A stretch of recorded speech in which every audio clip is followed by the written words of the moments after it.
Now at 10, one southwest Missouri town is preparing for recreational marijuana. Why they're taking the steps now. Plus, authorities search for a suspect following a high-speed chase in Newton County, Missouri. And the 4-state sends off a local National Guard company as they prepare to deploy overseas. The 4-state's most watched news starts now.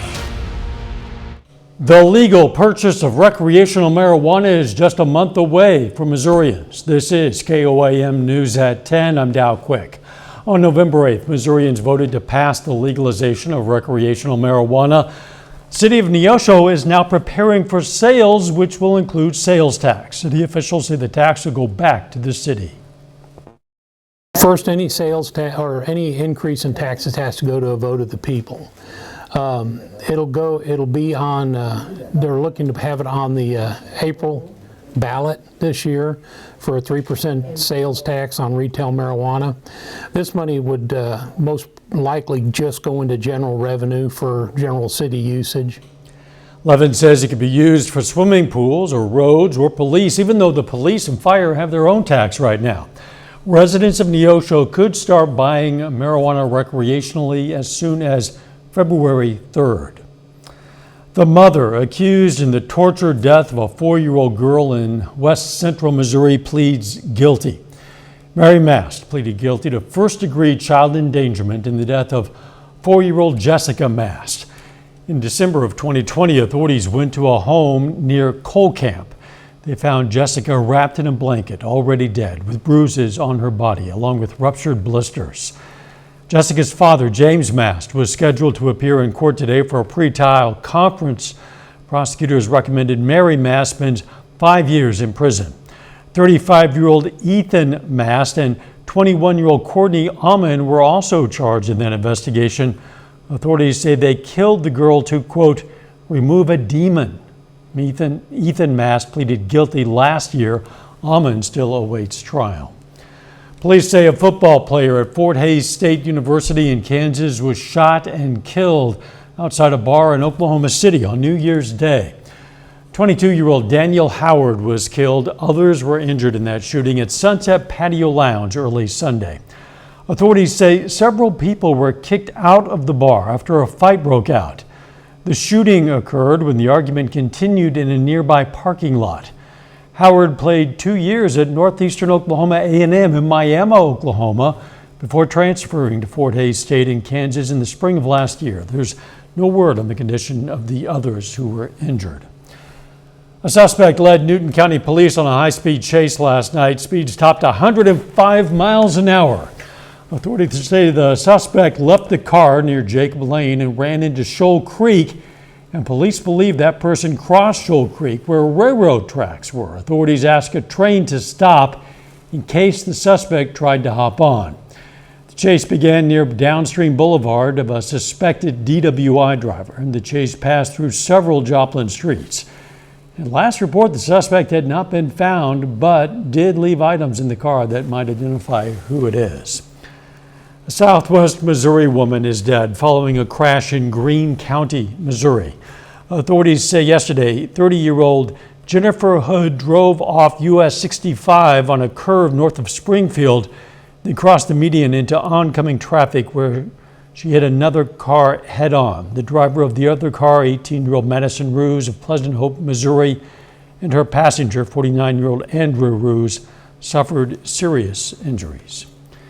Meteorologist Sam Lane joins us now with a first look at the weather. Thank you very much, Dow. It's been a beautiful day across the area. Lots of sunshine, no precipitation in our area. In fact, radar is still clear at this hour. We've been seeing temperatures in the 50s yesterday, and then we dropped down close to freezing this morning, and then we start that climb upward into the 40s today. Now we're starting back down into the 30s. So if you wake up tomorrow morning, it'll be around 30 or 29 degrees as we drop through the 30s overnight.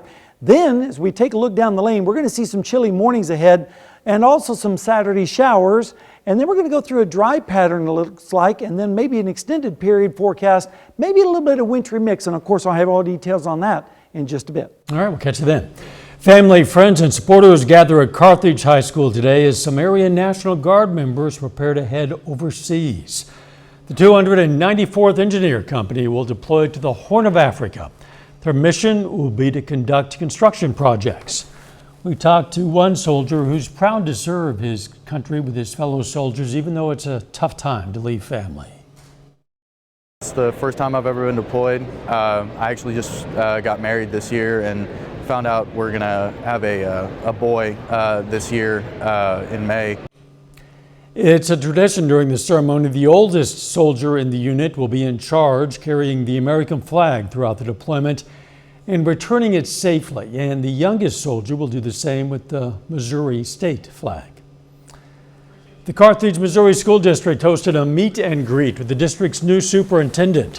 The Carthage Board of Education announced Dr. Luke Boyer from Conway, Missouri, accepted the position. He'll replace Dr. Mark Baker, who served as the superintendent for 6 years. Think through to the students. I'm going to be as many activities this spring as I possibly can be, getting to know the students that way. Probably not going to have too many big opportunities, but just being here as much as I can be. Boyer's contract begins on July 1st. To learn more about Dr. Luke Boyer, download the KOAM News Now app. The Shoal Creek Conservation Center in Joplin is preparing to host a kids birding event. Young nature enthusiasts can learn about birds and help collect information on the local bird populations on Saturday. That's at the Kids Christmas Bird Count. NDC staff and experienced birders will lead mentored bird viewing opportunities. Because the great thing about birding is that you can do it wherever you are. You can do it in your own backyard, you can do it at a nature center, you can even do it as you drive down the road. So, they might come to the bird count and count the cardinals and count the chickadees, and then in their own backyard say, hey, there's a cardinal. To learn how to get involved with that event, download the KOAM News Now app. Coming up, KCU Medical shares the importance of knowing CPR following the tragic events of Buffalo Bills player Damar Hamlin. Plus, after 2 full days of voting, still no clear answer on who will be the next Speaker of the House. I'm Nicole D'Antonio on Capitol Hill with the ongoing challenges for Republican leader Kevin McCarthy. A spokesman for Damar Hamlin's family offered encouraging news about the condition of the Buffalo Bills safety, who suffered cardiac arrest during Monday night's game against the Cincinnati Bengals. He says doctors tell them Hamlin is going in the right direction, and in a briefing today, the Bengals head coach Zach Taylor praised the medical personnel and first responders who rushed onto the field to help Hamlin. Following those tragic events, Devin, can you hear me? the KCU Medical School in Joplin offered one of their doctors as a resource for dealing with cardiac arrest. Dr. Ken Stewart shares the importance of knowing CPR to help any bystander. I would just encourage everybody to find out where there's a CPR course available and get CPR certified. That way, if something like this does happen to you, you don't just feel overwhelmed by the circumstance. You can actually be effective, possibly save a life.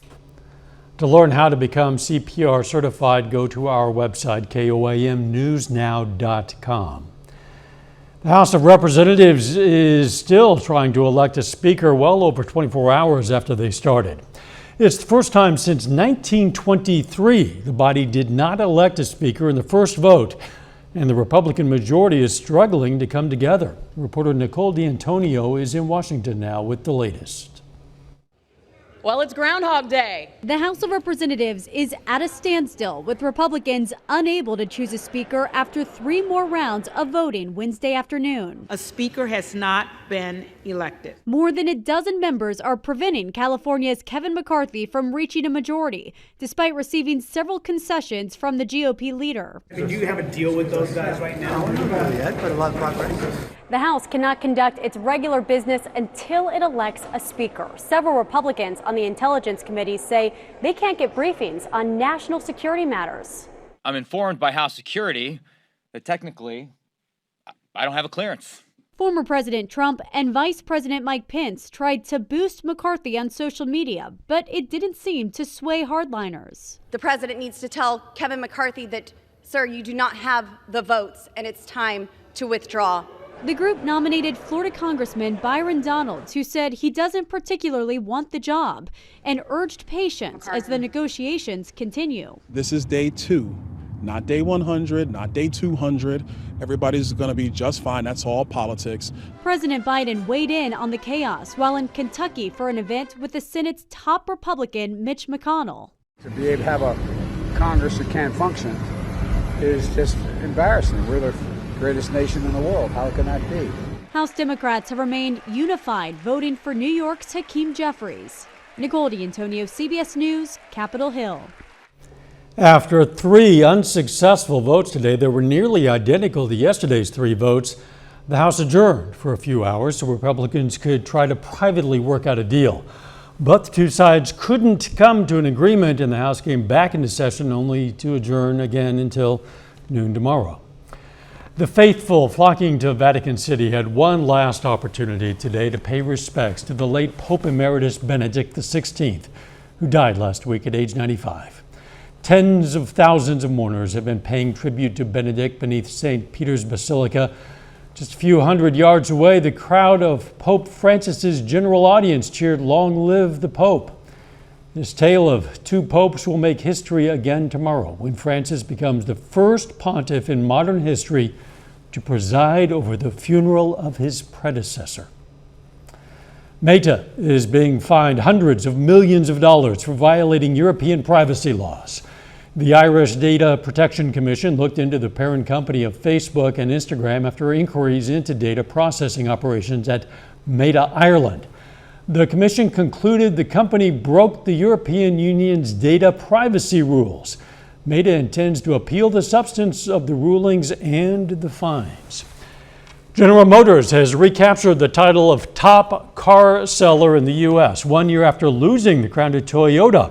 Today, GM reported U.S. sales of more than $2 million and fourth quarter sales of more than 40%, up more than 40% from a year ago. As for Toyota, the company had its full year sales fall nearly 2% to 2.1 million. A little later, flooding in Arkansas following severe weather. We're going to check out the impact on some apartment residents. No severe weather in our forecast, but we do have some chilly air to talk about. We'll have that when we return.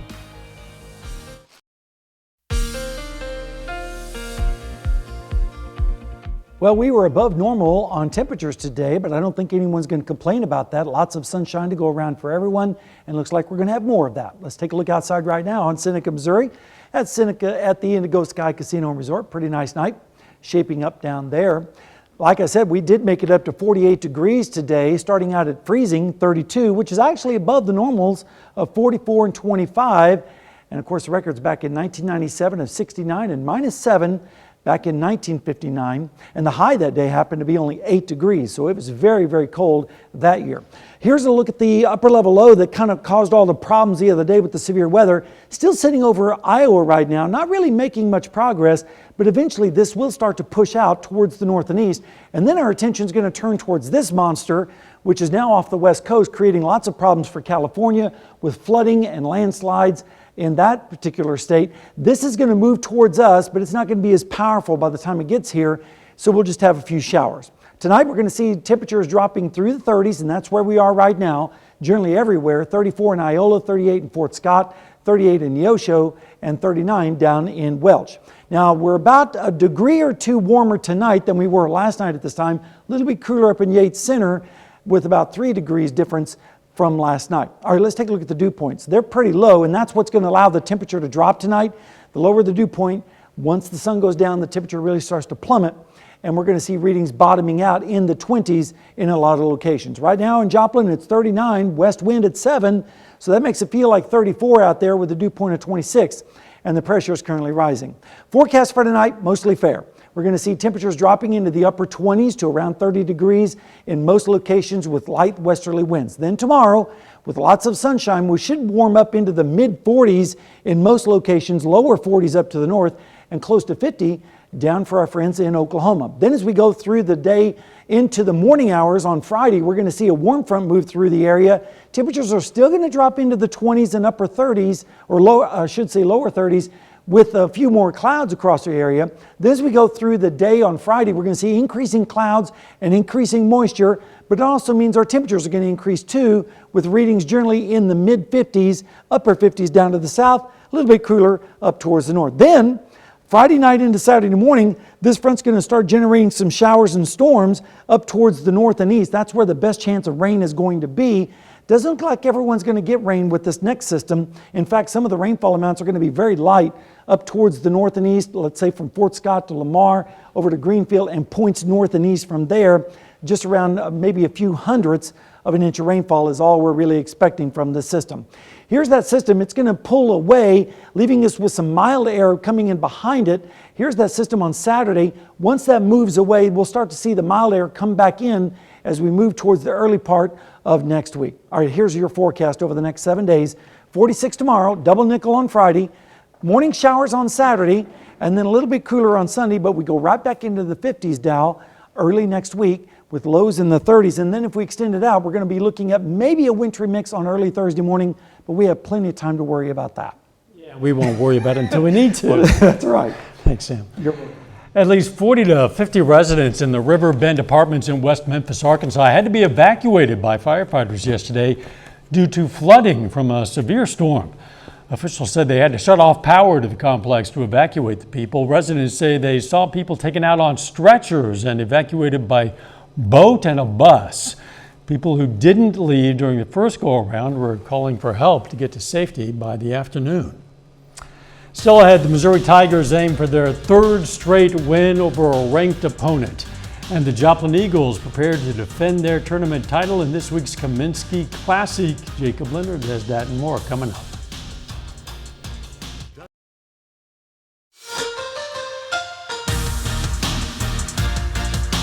Well, the Joplin boys returned from the holiday break this week, hosting the 2023 Kaminsky Classic. Joplin kicks off the tournament tomorrow afternoon, facing William Chrisman. Now, the Eagles are the reigning tournament champs in their home tournament. Right now, Joplin's 5-3, heading into Thursday's opener against the Bears. Here's the team on trying to repeat and how they feel coming out of the break at 5-3. You know, the two games that we've lost have been by 3 points total. And it's every game we've had a lead in the fourth quarter, and we just haven't closed it. So I'm hoping that we can build on that and find a way to close. We definitely want to come in here winning. You know, it's our home tournament. And yeah, obviously we won it last year, so it'll be pretty cool to, you know, win it again. We actually won the Carthage tournament 2 years in a row, so winning this tournament 2 years in a row would just be, you know, amazing. It'd be pretty cool to say that we did that. The Missouri Tigers were off to a hot start this season. The Tigers are 12-1 and have made the national rankings for the first time this season, sitting at number 20 in this week's AP poll. In their last two games, they've beaten 19th ranked Kentucky and 16th ranked Illinois. And tonight, facing their third straight ranked opponent on the road against Arkansas. Razorbacks are 11-2 and ranked 13th in the nation. That one actually just went final a little bit ago, and it was close, but Arkansas pulls it out in the end, 74-70. On the Big 12, big opportunity tonight for the Oklahoma Sooners at home against 25th ranked Iowa State. Mays, Kansas product Caleb Grill, 3 for Iowa State. They're up 11. Then OU goes on a run. Jalen Hill, baseline jumper here. He leads the Sooners with 16. Game tied at the break. Under a minute left. Tie game. Caleb Grill again knocks down the contested 3. Game high 20 points for the Kansas kid. Sooners fall just short against Iowa State, 63-60.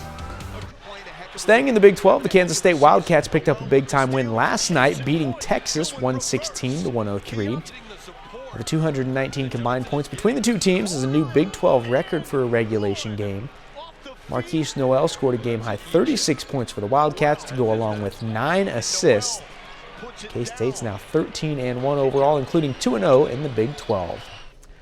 The Kansas City Chiefs finish up the regular season this weekend on the road against the Raiders. The Chiefs face the Raiders on Saturday at 3:30. Now, this is the second meeting of the season between the two teams, and the first one, Kansas City won a close one, 30-29.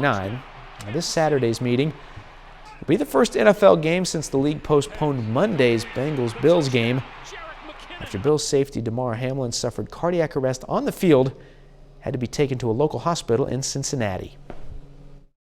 I think it affects everyone in this league in a way where it really puts things in perspective. We go out there every week, and I'm not going to say we take it for granted, but you go out there and you play a game that you love and you just enjoy it. And you don't think about things like that happening. And whenever something like this happens, I think it impacts everybody. I mean, obviously, my prayers are with DeMar, his family, the Buffalo Bills, the Bengals, everyone that was in attendance at that game. But at the end of the day, we're people. We're not just players, and I think everybody understands that even more now. That was obviously well said there. It was a scary moment on Monday, and I have to imagine, those first couple hits, those first couple plays will be, a little different for those players this week.